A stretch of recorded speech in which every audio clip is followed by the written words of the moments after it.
ايه اللي موقفك كده؟ ابدا يا فندم، في ايه؟ اصل حماده بيه جوه. حماده بيه مين؟ قريب كمال بيه. بيعمل ايه جوه؟ معاه واحده ست. واحده ست؟ وازاي تفتح مكتب الحاج وهو مش موجود؟ ما هي دي اوامر كمال بيه. هو كمال بيه فتح الشركه دي لقرايبه؟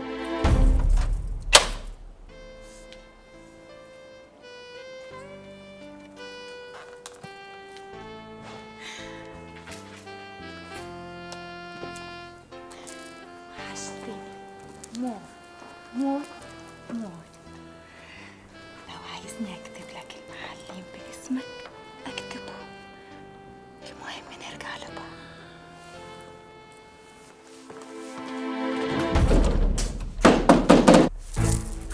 ايه ده؟ ايه الخبط ده؟ ده تلاقيه الواد لهبل، اصله شافني وانا داخل الشركه تلاقيه طلع ورايا. وازاي دخلوه الشركه؟ انا بتبارك بيه ومعوده كل ما اجي بديله حاجه يعني. طب كلم الامن يجوا ياخدوه. ما هو حرام يا حبيبتي، غلبان اهبل. دلوقتي هيمشي. هات لي حد يكسر الباب ده بسرعه. بقى الموضوع كده، انا دلوقتي فهمت. المهم يخلص كل حاجة النهاردة. وانت خلاص هتسافر يا علاء؟ قدرنا بقى. ايه ده؟ ايه الخبط ده من الصبح؟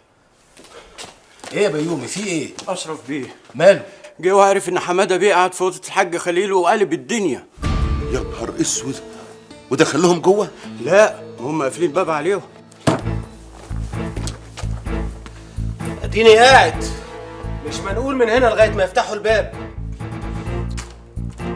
يكسر الباب يا ابني. اشرف استنى يا ابني، ما تكسرش الباب. ايه اللي بيحصل ده يا كمال بيه؟ تعالى بس يا اشرف بيه، تعالى معايا وانا هفهمك. هو ده اللي هتاخد بالك من الشركه يا كمال بيه؟ الحاج في المستشفى وسيادتك فاتحها شقه مفروشه لقرايبك؟ صدقني اللي انت فاهمه ده غير صحيح. ده حماده ابن عمي ومراته جايين يتعاتبوا. يتعاتبوا في مكتب الحاج يا كمال بيه؟ انت فاكرني عيل صغير ولا ايه؟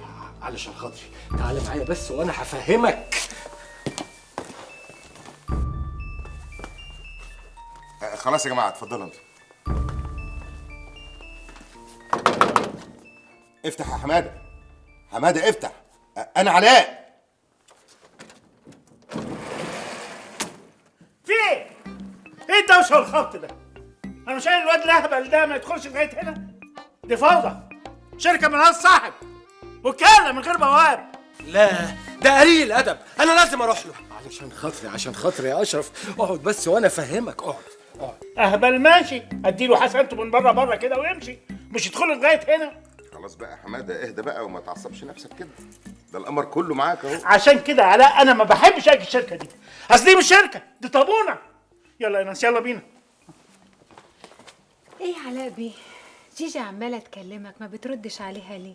ايه ده أنا ما شفتش نمرة خالص. إيه الأخبار؟ شكلكم كده تمام. ميرسي يا علاء.